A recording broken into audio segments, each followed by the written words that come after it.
I ignored the first threat because it was printed in bold like authority could be manufactured with a template, and the second threat because it was delivered by a man who spoke like he'd never been told no in his life. But the third one slid under my door before noon with the words "Final Warning" stamped across the top. Made it clear the Homeowner Association wasn't trying to enforce rules anymore, they were trying to break me. The day was bright and sharp, the kind of clean daylight that makes every shadow look honest, and I was in my driveway with my bike angled toward the street, the engine cooling with that steady metallic ticking while I stood in my worn black leather jacket, black gloves, dark denim jeans, heavy boots, and a silver chain necklace that caught the sun when I leaned down to tighten a bolt on the side panel. My place wasn't fancy, but it was mine, solid, well-kept, and in the middle of a neighborhood that pretended to be peaceful until a clipboard got involved. I'd spent months planning a renovation that wasn't glamorous but mattered, replacing rotted fascia boards, updating a sagging section of fence, and redoing the front steps that had started to flex under weight like a bad promise. All of it was daytime work, tidy, professional, and by the book. I had receipts, drawings, and contractor notes, and I was already in contact with the city about permits because I didn't gamble with structures or inspections. The problem was, the Homeowner Association wanted the neighborhood to look like a brochure that never ages, and they hated anything that made them feel like someone was doing something without asking permission first, even if it was responsible, legal, and improving the property. The first time they approached me, it was a friendly reminder that exterior changes required review, delivered with a smile that didn't reach the eyes. The second time, it was an official notice warning that my renovation activity was creating disturbance, as if a hammer at 10 a.m. was a crime. By the time that third notice showed up, the language had shifted into threats, fines, hearings, enforcement, and a demand that all work stop immediately pending association approval. I read it once, folded it, and set it on the workbench like it was junk mail, because I knew something the association either didn't know or didn't care to admit. Permits and safety live in the real world, not in their rulebook, and if I let them freeze legitimate repairs, I'd be the one dealing with water damage, liability, and a property that actually lost value. Sun stayed high and bright as my neighbor Mike walked over from across the street, wiping his hands on a rag, nodding at the stack of lumber and the new step stringers laid out in neat lines. "They still on you?" he asked. "They escalated," I said. "Now they're pretending they can stop time." Mike snorted and leaned closer, lowering his voice the way men do when they already know the answer but want to hear you say it. "You gonna comply?" I looked at my bike, then at my front steps, then back at the paper. "No," I said. "I'm not paying tribute to a committee so I can replace rotten wood." That's when the HOA president showed up at the end of my driveway, walking fast like he was late for a judgment, one hand gripping a thick folder, the other already raised as if he could physically halt my project with a gesture. Two men followed him a few paces behind, one with a camera phone held too high, filming like he was collecting evidence for a documentary, the other clutching a measuring tape like it was a weapon. The president didn't greet me, didn't even pretend, just launched straight into the performance, declaring my work unauthorized, insisting I was in violation, and announcing that the association had voted to issue daily fines until I restored the property to its original condition. A phrase so ridiculous I almost laughed because the original condition was exactly the problem. I kept my voice even and my posture relaxed, hands visible, because I knew how these situations get twisted when someone wants a narrative. "I'm replacing rotted fascia and rebuilding steps," I said. "I'm doing it during the day, I'm doing it clean, I'm getting the city permits." The president waved his folder like the words inside could override gravity. "The Homeowner Association does not recognize your permits," he snapped. "All work stops now." Mike let out a low whistle from behind me. "You don't recognize permits," he muttered. "That's new." The president heard him and turned sharply, warning him to stay out of enforcement business, then turned back to me with that same practiced certainty. "You will be fined," he said, "and if you continue, we will take further action." "What action?" I asked. "The kind you can actually do or the kind you say you can do?" The two men behind him shifted uncomfortably because even they knew there was a difference. The president's jaw tightened. "We can place a lien," he said as if it were a magic word. "We can stop your project." "You can't stop the city," I replied, "and you can't come onto my property and order me around." His eyes flicked to the lumber and the tools like he wanted to accuse the wood itself. "This is not a construction site," he said. "This is a residential community." I gestured to the steps. "It's residential maintenance," I said. "Unless you prefer the steps collapse and someone gets hurt." That should have ended it, but the HOA president wasn't here for logic. He was here for control, and control hates being questioned. He snapped his fingers at the man with the measuring tape. "Measure the front elevation," he ordered, and the man actually stepped forward and began measuring the air near my porch like he might find a violation hidden in the sunlight. Then the president nodded at the man filming. "Document noncompliance," he commanded, and the camera phone tilted closer, capturing my boots, my steps, my bike, the kind of angle meant to make a normal day look criminal. I let it happen because evidence works both ways, and I'd learned that bullies don't stop when you argue, they stop when they hit a wall they can't move. I pulled my own phone out and started recording too, not speaking at first, letting the scene speak for itself. An HOA president declaring authority over permits, two men acting like amateur inspectors, a neighbor watching in disbelief. A bright, ordinary day turning into a circus because one man couldn't stand the idea of a homeowner making improvements without begging for permission. The president noticed my camera and stiffened, then doubled down, raising his voice, announcing that a hearing would be scheduled, that fines would start at midnight, and that any contractor who entered my property would be reported. Reported to who? I asked. The city, Mike said loud enough to carry. They're the only ones that matter. The president ignored him and leaned forward, lowering his tone as if he was delivering a private threat. You think you can outsmart the association, he said. You can't. I looked at the sun, bright on the driveway, bright on the fresh lumber, bright on the metal of my bike, and I felt that calm certainty settle in, the same certainty I get when an engine problem finally makes sense and you know exactly which part is lying. I'm not trying to outsmart anyone, I said. I'm trying to fix my house. He stepped back like he was preparing his next move. Then you will learn, he said, what happens when you ignore US. And that's when I understood the real conflict wasn't the steps or the fascia or the fence. It was that the HOA president believed the neighborhood belonged to him, and my renovation was proof that it didn't. As he turned to leave, he pointed at my property like it offended him personally and promised that the next contact would be formal. And the two men behind him followed, still filming, still measuring nothing, still playing their roles in a drama that was about to get much bigger than they realized. Mike waited until they were out of earshot, then exhaled hard. You're gonna call the city, right? He asked. I looked at the permit application folder on my bench, the inspection schedule email already drafted, the photos I'd taken of the rotted wood, and the video still recording in my hand. I'm not calling them, I said. I'm bringing them in. Because if the HOA wanted a war of paperwork and authority, I was done debating with amateurs who confused bylaws for law, and I knew exactly how to end it. In daylight, on record, with city officials who didn't care about threats, only permits, safety, and who actually had the power to shut someone down, just not the person the HOA president thought. The escalation started the very next morning, not with noise but with obstruction, the kind that tries to look official enough to scare you into compliance before you've even had coffee. Because when I stepped outside under the same bright daylight and walked toward the front steps with my gloves already on, I found bright orange cones lined across my driveway and a laminated notice zip-tied to my fence claiming, "Work halted pending HOA review."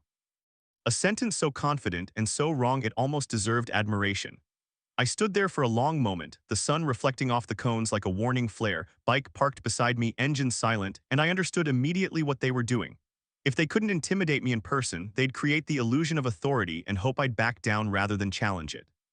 I cut the zip tie, folded the notice, and set the cones neatly off to the side because letting them stay would be agreement, and agreement is what bullies need more than power.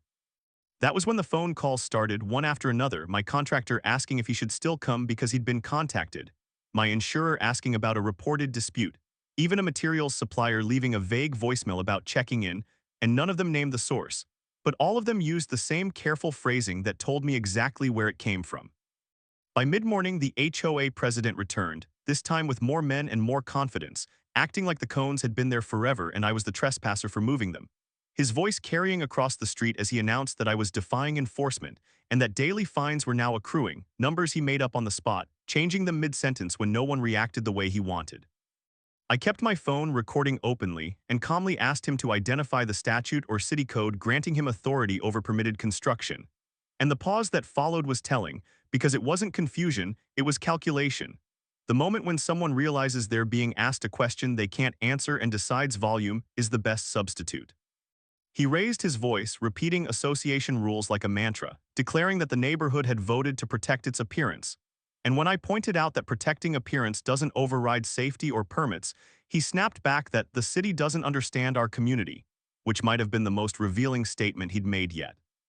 Neighbors gathered, men standing in their driveways pretending to check mail or wash cars, watching the spectacle unfold under full daylight, and I could see the discomfort spreading as it became clear this wasn't about renovation at all. It was about whether one man could decide what everyone else was allowed to do with their own property. The HOA president then escalated again, announcing he'd filed formal complaints with the city alleging unsafe work, environmental concerns, and unauthorized structural changes. A shotgun approach meant to trigger inspections regardless of merit, and when he said it with that satisfied look, I knew he thought he'd finally cornered me. I didn't argue. I nodded and told him I welcomed inspection because nothing terrifies false authority more than real oversight. That confidence rattled him, and he tried to recover by stepping closer, lowering his voice, warning me that continuing would cost me. not just in fines but in reputation, a threat designed to feel personal, and I told him just as quietly that threats sound different when they're recorded. He stepped back immediately, adjusting his tone, announcing loudly that the association would let the city handle it, as if that had been his plan all along. By early afternoon, a city truck rolled down the street, not fast, not aggressive, just purposeful. And when the inspector stepped out under the same bright sun, clipboard in hand, the HOA president's posture changed instantly.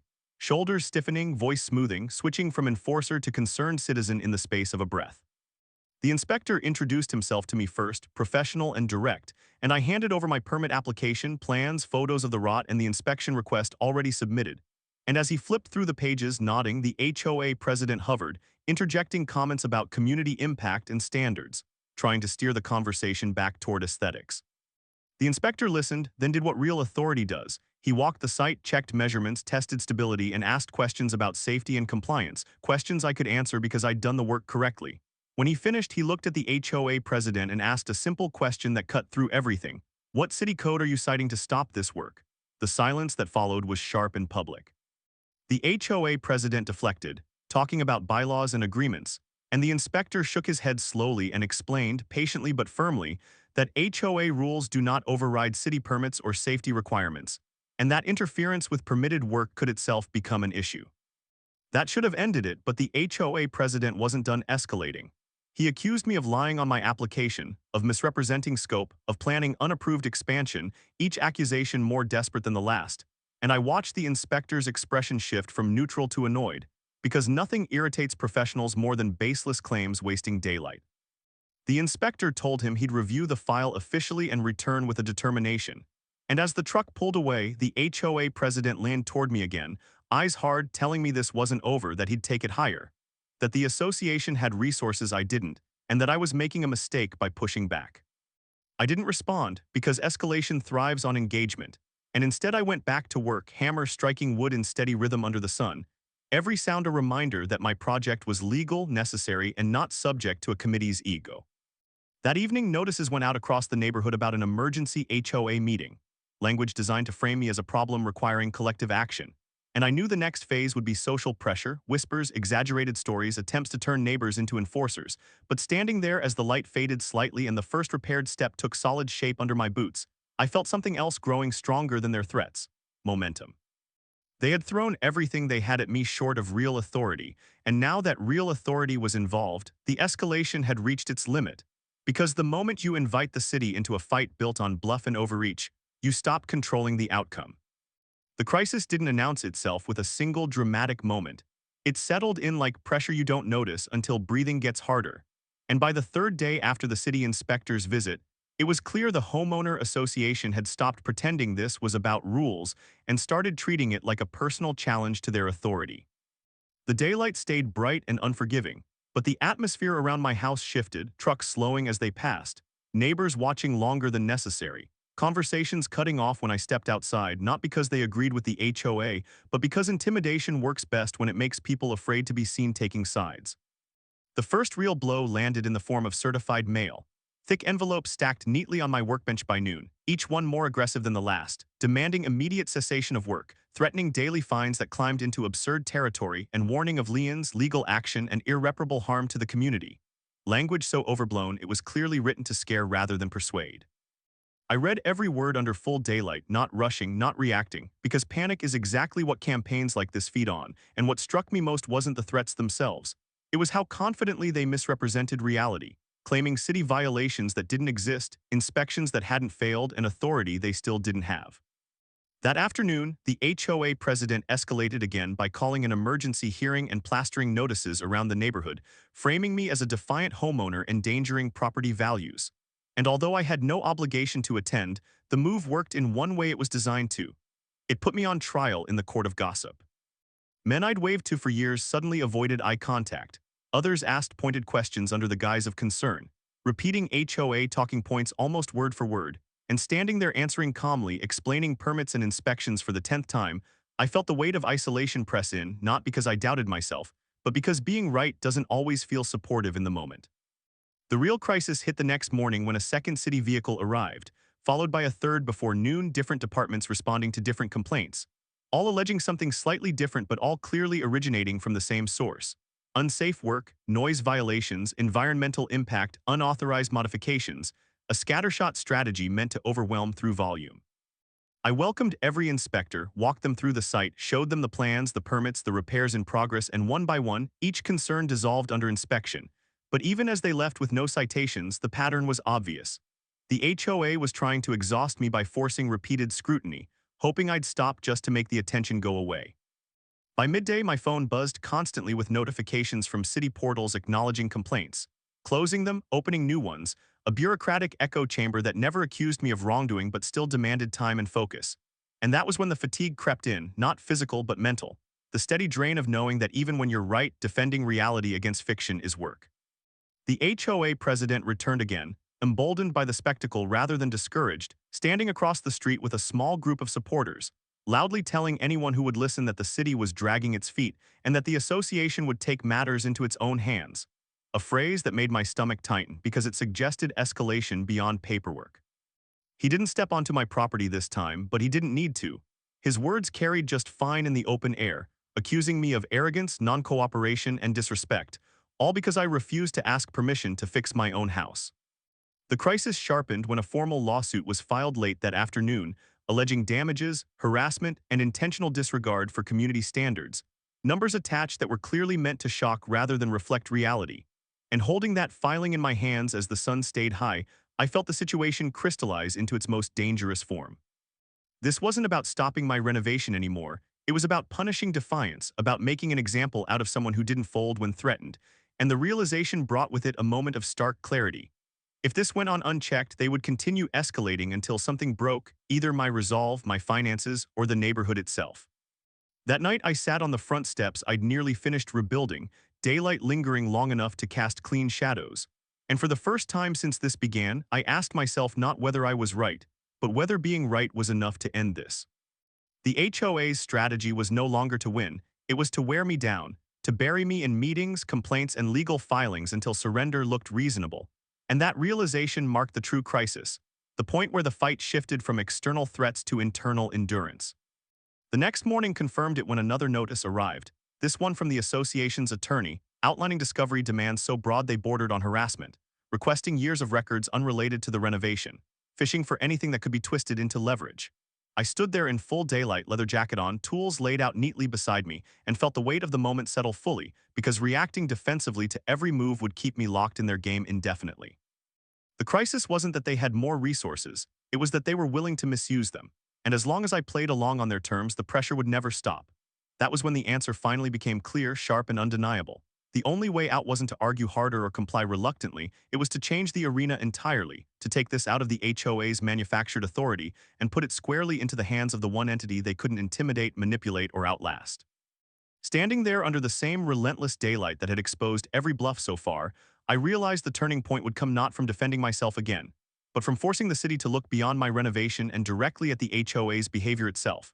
Because the moment their interference became the subject of scrutiny instead of my work, the balance would flip completely, and the crisis that felt suffocating now would become the very thing that brought them down.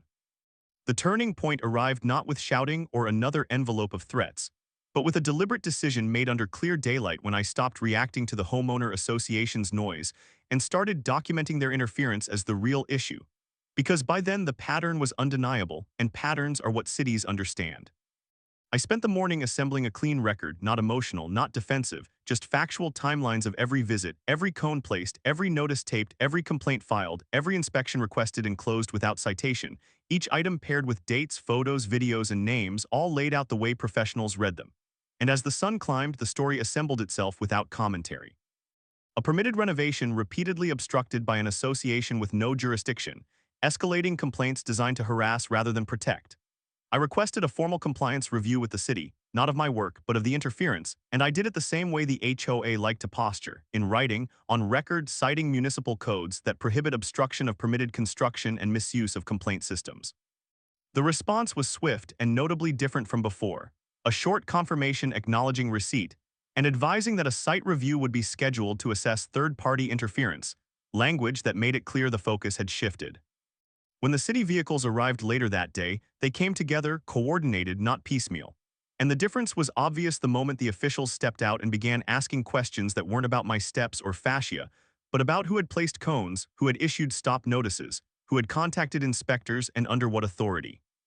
I answered plainly and handed over the compiled record, watching their expressions change as they flipped pages, noting repeated closures, identical phrasing across complaints, and the absence of any legal basis for the HOA's actions.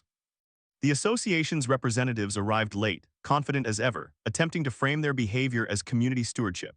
But the questions they faced were precise and uncomfortable, asking them to cite code sections, to explain why they instructed residents and contractors to halt permitted work, to justify filming and measuring on private property, and to account for the volume of complaints originating from the same source. The daylight did the rest, because nothing thrives under scrutiny like truth, and as the officials walked the site, inspected the repairs, and confirmed compliance, the conversation narrowed to one issue only: interference. The city explained, calmly and publicly, that my renovation was permitted, compliant, and allowed to continue, and then turned to the association to outline the consequences of further obstruction, including formal warnings, potential penalties, and referral for enforcement if harassment continued. Words delivered without heat but with authority that didn't need volume. The shift was immediate and visible. The association's posture softened, arguments abandoned mid-sentence, bluster replaced by silence, and for the first time since this began, they were the ones being instructed to stand down. A written directive followed that afternoon, clear and unambiguous, ordering the association to cease interference, remove any signage or barriers they had placed, and route any future concerns through proper legal channels rather than direct action. And reading it under the same bright sky where the conflict started, I felt the pressure ease in a way that had nothing to do with relief and everything to do with balance being restored. The HOA tried to salvage control by requesting meetings and proposing compromises, but the city declined to entertain anything that contradicted permits or code, and those requests fizzled as quickly as they appeared. Notices went out retracting fines, hearings were canceled without explanation, and the stream of complaints stopped overnight, not because the association had found reason, but because the cost of continuing had finally become real.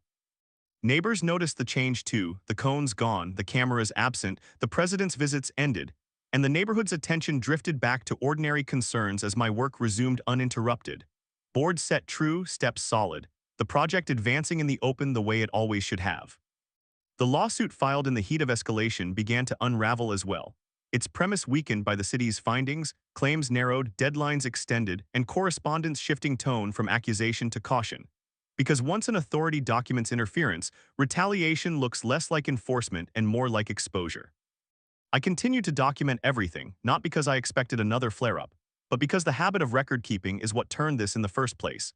And by the end of the week, the city issued a final notice closing the interference review with findings that confirmed the association's lack of authority and warned against future misuse of complaint systems. A quiet but decisive conclusion that left no room for reinterpretation. Standing on the rebuilt steps in full daylight, tools set aside, bike resting nearby, I understood that the turning point hadn't been a confrontation or a clever argument. It had been a refusal to keep fighting on the HOA's chosen ground, and the choice to move the conflict into a space governed by rules that apply equally to everyone. The association's threats lost their teeth the moment the city stepped in, not because anyone raised their voice, but because the law was applied where it belonged. And as the sun dipped just enough to lengthen shadows across the driveway, the path forward was clear: the renovation would finish, the interference would stop, and the final chapter wouldn't be written by intimidation, but by consequences that followed process all the way to the end. The resolution didn't arrive with applause or celebration. It arrived with paperwork, quiet authority, and the kind of daylight clarity that leaves no room for denial. Because once the city formally stepped in and documented what had actually been happening, the Homeowner Association's entire posture collapsed almost overnight. The first sign was the silence, not the uneasy kind that comes before another threat, but the deliberate silence of people who know every word they say from this point forward can be used against them. And within 48 hours of the city's directive ordering them to cease interference, every notice, cone, and warning sign they had placed vanished as if they'd never existed. The emergency hearings were quietly canceled, the fines they'd threatened were rescinded without explanation, and the association's president stopped appearing in driveways altogether, replaced by brief, carefully worded emails that avoided authority language and leaned heavily on phrases like miscommunication and procedural misunderstanding. The city followed through the way it always does when it wants something to stick, issuing a final written determination confirming my renovation was fully permitted, compliant, and protected from obstruction, and explicitly warning the association that further interference could result in enforcement action against them. a warning that didn't need to be dramatic because it was enforceable. That single document did more than end the conflict. It rewrote the power balance of the entire neighborhood, because suddenly the association's threats weren't just empty, they were dangerous to the people making them. The lawsuit they'd filed during the height of escalation began to rot from the inside almost immediately, their attorneys requesting extensions, narrowing claims, quietly dropping allegations that directly contradicted the city's findings. And when discovery responses were finally exchanged, the case lost what little momentum it had left. A few weeks later, under the same broad daylight that had framed this entire ordeal, a notice of voluntary dismissal arrived, filed without fanfare, abandoning the case entirely and ending the threat of legal retaliation in a single, anticlimactic paragraph. The association never apologized, and they didn't need to because the consequences were visible everywhere, board members resigning one by one for personal reasons, committees dissolved, enforcement activities paused indefinitely, and a revised policy circulated reminding residents that city permits supersede association preferences, language that would have been unthinkable just months earlier. Neighbors who had kept their distance during the conflict began stopping by again, men admitting quietly that they'd been pressured, warned, or intimidated in the past, and that watching someone refuse to fold had forced the association to finally overstep in a way that couldn't be ignored. The renovation finished without interruption, steps solid and square, fascia sealed, fence reinforced, all done openly, legally, and exactly the way it should have been from the start, and every hammer strike felt less like defiance and more like closure. Standing in the driveway one afternoon with the work complete, bike resting nearby, leather jacket warm in the sun, I looked at the house not as a battleground but as what it had always been, a place that deserved maintenance without permission slips and intimidation. The HOA's power never truly existed. It had only survived because people assumed it did, and the moment that assumption was tested in the open under city oversight, it collapsed under its own weight. The association retreated into procedural caution, enforcement reduced to newsletters and reminders instead of threats, and the neighborhood settled back into something closer to real peace, not the artificial kind imposed by fear, but the kind that comes from knowing where authority actually begins and ends. What struck me most about the resolution wasn't the victory itself, but how ordinary it felt once the bluff was exposed, because the city didn't take sides, it simply applied the law, and the law didn't care who was loudest or most confident, only who was right. Ignoring the HOA's threats hadn't been reckless, it had been necessary, because engaging on their terms would have legitimized power they didn't have. And the moment the city shut them down publicly, that illusion evaporated for everyone watching. As daylight stretched long shadows across the rebuilt steps and the neighborhood went about its business, I understood that the real lesson wasn't about renovations or bylaws.